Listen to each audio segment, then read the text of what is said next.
ಒಂದು ಒಳ್ಳೆ ಸಿನಿಮಾ ಬಂದಿದೆ. ನನಗಂತೂ ಫುಲ್ ಖುಷಿ ಇದೆ. ಅಂದರೆ ಅಷ್ಟು ಚೆನ್ನಾಗಿ ಅಷ್ಟು ಅದ್ದೂರಿಯಾಗಿ ಪರ್ಫಾರ್ಮೆನ್ಸ್ ಒಂದೊಂದು ಸೆಕೆಂಡು ಹಂಗೆ ನಾವು ಅವ್ರು ಹೆಂಗೆ ಸಿನಿಮಾದಲ್ಲಿ ಕಣ್ಣು ಮಿಂಚಿದ್ದೆ ನೋಡಿದ ಸಿನಿಮಾ ಆ್ಯಕ್ಟ್ ಮಾಡಿದಾರೋ ಸೇಮ್ ನಾನು ಒಂದು ಲಾಸ್ಟ್ ಅರ್ಧ ಗಂಟೆ ಅಂತೂ ಬರೀ ಹಿಂಗೇ ನೋಡ್ತಾ ಇದ್ದೆ. ಬಿಕಾಸ್ ಒಂದು ಕ್ಷಣನೂ ಆ ಕಣ್ಣು ನಾವು ಸುಮ್ಮನೆ ನಮಗೆ ಆ ಒಂದು ಫೀಲೇ ಕೊಟ್ಟಿಲ್ಲ. ಇನ್ನೇನು ಬಂದ್ಬಿಡುತ್ತೋ ಅಂತಾನೆ ಇತ್ತು. ಸೊ ನನಗಂತೂ ಫುಲ್ ಹ್ಯಾಪಿ. ಆ್ಯಂಡ್ ಅಫ್ಕೋರ್ಸ್ ಜನ ತುಂಬ ಖುಷಿ ಪಡ್ತಿದ್ದಾರೆ. ಅದಂತೂ ನನಗೆ ಆದರೆ ಅವರೇ ದೇವರು. ಜನ ಬಂದು ನೋಡಬೇಕು, ಅವ್ರ ಬೆಂಬಲ ನೀಡಬೇಕು, ಅದೇ ನಮಗೆ ಖುಷಿ ಆಗುತ್ತೆ. ಸೊ ಇಷ್ಟು ಒಳ್ಳೆ ಸಿನಿಮಾ ಕೊಟ್ಟಿದ್ದಾರೆ, ಖುಷಿ ಪಡ್ತಿದ್ದಾರೆ ಅಂದರೆ ನಮಗೆ ಖುಷಿನೇ. ಸೊ ಎಲ್ಲರೂ ಥಿಯೇಟ್ರಿಗೆ ಬರಬೇಕು ಅನ್ನೋದೇ. ಯಾಕೆಂದರೆ ಈ ಒಂದು ಟೈಮಲ್ಲಿ ಕನ್ನಡ ಸಿನಿಮಾನ ನಮ್ಮ ಕನ್ನಡದವ್ರು ನಾವು ಬೆಳೆಸಿಲ್ಲ ಅಂದರೆ ಹೆಂಗೆ. ಸೊ ಕನ್ನಡ ಸಿನಿಮಾ ಬಂದು ಥಿಯೇಟರ್ಗೆ ನೋಡಿ ಎಷ್ಟೋ ಸಿನಿಮಾಗಳು ಬರುತ್ತೆ. ಬಟ್ ದಯವಿಟ್ಟು ಕನ್ನಡ ಉಳಿಸಿ ಅಷ್ಟೇ ನಾನು ಹೇಳೋದು.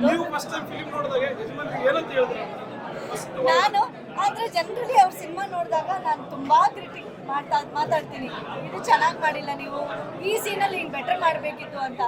ಬಟ್ ಈ ಪೂರ್ತಿ ಸಿನಿಮಾದಲ್ಲೂ ಯಾವುದೇ ಒಂದು ಸೀನು ನೀವು ಇದು ಬೆಟರ್ ಮಾಡ್ಬೋದಾಗಿತ್ತು, ಇಲ್ಲ ನೀವು ಏನು ಮಾಡಿದ್ದೀರಾ, ಇದೊಂದು ಚೂರು ಚೇಂಜ್ ಮಾಡಿ ನಾನು ಹೇಳೋಕ್ಕೆ ಸಾಧ್ಯ ಆಗಿಲ್ಲ. ಯಾಕೆಂದರೆ ಮಹಾದೇವನಾಗಿ ಅವ್ರು ಫುಲ್ ಅವತಾರ, ಅವ್ರ ರೂಪ ಫುಲ್ ಮಹಾದೇವನಾಗೆ ಚೇಂಜ್ ಆಗಿಬಿಟ್ರು. ಒಂದು ನೇಣಾಕೋ ಒಂದು ಮನುಷ್ಯ ಯಾವ ಥರ ಇರ್ತಾನೆ ಅಂದರೆ ಒಂದೊಂದು ಕ್ಯಾರೆಕ್ಟರ್. ಈಗ ನಿಮ್ಮದು ಒಂದು ಕ್ಯಾರೆಕ್ಟರ್ ಇದ್ದರೆ ಅವ್ರದ್ದೊಂದು ಕ್ಯಾರೆಕ್ಟರ್ ಇರುತ್ತೆ. ಬಟ್ ಆ ಒಂದು ಕ್ಯಾರೆಕ್ಟರ್ನ ಯಾವ ಥರ ಪೋರ್ಟ್ರೇ ಮಾಡಬೇಕು ಅಂತ ಮನೆಯಲ್ಲೇ ಕೂತ್ಕೊಂಡು ಈ ಒಂದು ಕ್ಯಾರೆಕ್ಟರ್ನ ನಿಮಗೆ ಕಣ್ಣು ಬ್ಲಿಂಕ್ ಮಾಡಿದೆ ಅವ್ರ ಸಿನಿಮಾ ಮಾಡಬೇಕು, ನನಗೆ ಆ ಒಂದು ಕ್ಯಾರೆಕ್ಟ್ರಲ್ಲಿ ನಾನು ಹೆಂಗೆ ಮಾಡಬೇಕು, ಏನೇನು ಮಾಡಿದ್ರೆ ಜನ ಇಷ್ಟಪಡ್ತಾರೆ ಅಂತ ಮನೆಯಲ್ಲೇ ಒಂದು ಪ್ರಾಪರ್ ಪ್ರಾಕ್ಟೀಸ್ ಎಲ್ಲ ಮಾಡಿಕೊಂಡು ಜನಕ್ಕೆ ಒಂದು ಒಳ್ಳೆ ಪರ್ಫಾರ್ಮೆನ್ಸ್ ಕೊಟ್ಟಿದ್ದಾರೆ. ಸೊ ದಯವಿಟ್ಟು ನೀವೆಲ್ಲರೂ ಬಂದು ನೋಡಬೇಕು. ನನಗಂತೂ ಖುಷಿ ಇದೆ. ಫುಲ್ ಪೈಸ ವಸೂಲಿ. RR ಬಗ್ಗೆ ಆ್ಯಕ್ಚುಲಿ ಹೇಳ್ಬೇಕು, ಈ ಒಂದು ಸಿನಿಮಾದಲ್ಲಿ RR ಅಂತೂ ನಮಗೆ ಒಂದೊಂದು ಕಡೆನೂ ಹಂಗೆ ಮೈ ಅಂತೂ ಅಂತ ಚುಮ್ಮಂತ ಆಗ್ಬಿಡುತ್ತೆ. ಆ ಥರ ಒಂದೊಂದು ಕಡೆಯೂ ಫೀಲ್ ಕೊಟ್ಟವ್ರೆ. ಸೊ ಮ್ಯೂಸಿಕ್ ಅಂತೂ ಅಮೇಝಿಂಗ್. ಇದರಲ್ಲಿ 60% ವಿನೋದ್ ಸರ್ದು ಪರ್ಫಾರ್ಮೆನ್ಸ್ ಅಂದರೆ 40% ಮ್ಯೂಸಿಕ್ ಕೊಟ್ಟವ್ರೆ. ಸೊ ದಯವಿಟ್ಟು ಒಂದು ನೋಡಿ ಅಷ್ಟೇ. ಇದೊಂದು ಎಮೋಷನ್ ಜರ್ನಿ ಆ್ಯಕ್ಚುಲಿ. ನಮಗೂ ಇಷ್ಟೆಲ್ಲ ಕಷ್ಟಪಟ್ಟು ಓಕೆ ಏನೇನೋ ಆಗೋಗಿದೆ, ಬಟ್ ಇದೆಲ್ಲ ಸಕ್ಸಸ್ ನೋಡಿ ಅಂದರೆ ಜನಗಳೆಲ್ಲ ರಿವ್ಯೂಸ್ ನೋಡ್ತಾ ಇದ್ದಾರೆ, ನಮಗೊಂಥರ ಸಖತ್ ಖುಷಿ ಆಗ್ತಾರೆ.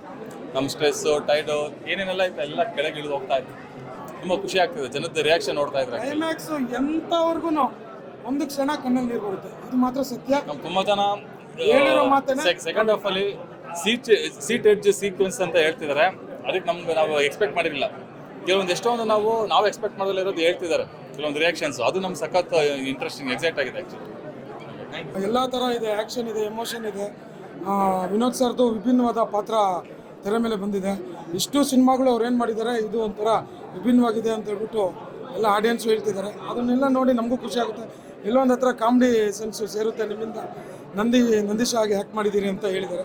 ತುಂಬ ಖುಷಿ ಆಗುತ್ತೆ ಅದೆಲ್ಲ ಹೇಳಿದಾಗ. 100% 100 ಡೇಸ್ ಓಡುತ್ತೆ. ಥಿಯೇಟ್ರಿಗೆ ಬಂದು ನೋಡಬೇಕು ಅಂತ single meaning single straight comedy ಸಿಕ್ಕಾಪಟ್ಟೆ ವರ್ಕ್ ಆಗಿದೆ ಸಿನಿಮಾದಲ್ಲಿ. ಎಲ್ಲರೂ ತುಂಬ ನೆಟ್ಟಿದ್ರು. ನೀವು ನೋಡಿದಾಗ ಹೇಗೆ ಅನಿಸುತ್ತೆ? ನೋಡಿದಾಗ ನನಗೂ ತುಂಬ ಖುಷಿ ಆಯಿತು. ಇದೆಲ್ಲ ನಮ್ಮ ಡೈರೆಕ್ಟ್ರಿಗೆ ಸೇರಿತ್ತು. ಡೈರೆಕ್ಟ್ರು ಹೇಳ್ಕೊಡ್ತಾಯಿದ್ರು ಹಿಂಗೆ ಅಂತ. ಹಾಗಾಗಿ ನಮ್ಮ ಡೈರೆಕ್ಟ್ರು ನಿಜ ಹೇಳ್ಬೇಕಂದ್ರೆ ತುಂಬ ಕಷ್ಟಪಟ್ಟಿದ್ದಾರೆ. ಕತೆ ಬರೆಯೋದಕ್ಕೆ ಒಂದು ಹ್ಯಾಂಗ್ಮ್ಯಾನ್ನ ಅದ್ರ ಬಗ್ಗೆ ವರ್ಕ್ ಮಾಡೋದಿರ್ತಾರೆ, ತುಂಬ ಕಷ್ಟ ಆಗುತ್ತೆ. ಅದು ವರ್ಕ್ ಮಾಡಿ ಟೈಮ್ ತೊಗೊಂಡು ಮೋರ್ ದೆನ್ 1 ಇಯರ್ ತೊಗೊಂಡು ಈ ಸಿನಿಮಾನ ಯುದ್ಧ ಮಾಡಿ ತೆರೆ ಮೇಲೆ ತಂದಿದ್ದೀವಿ. 100% ಎಲ್ಲರೂ ನೋಡೋಂಥ ಸಿನಿಮಾ. ಎಲ್ಲೂ ಒಂದೇ 1% ಬೋರ್ ಆಗಲ್ಲ, ಅದಂತೂ ಹೇಳಕ್ಕೆ ಇಷ್ಟಪಡ್ತೀನಿ.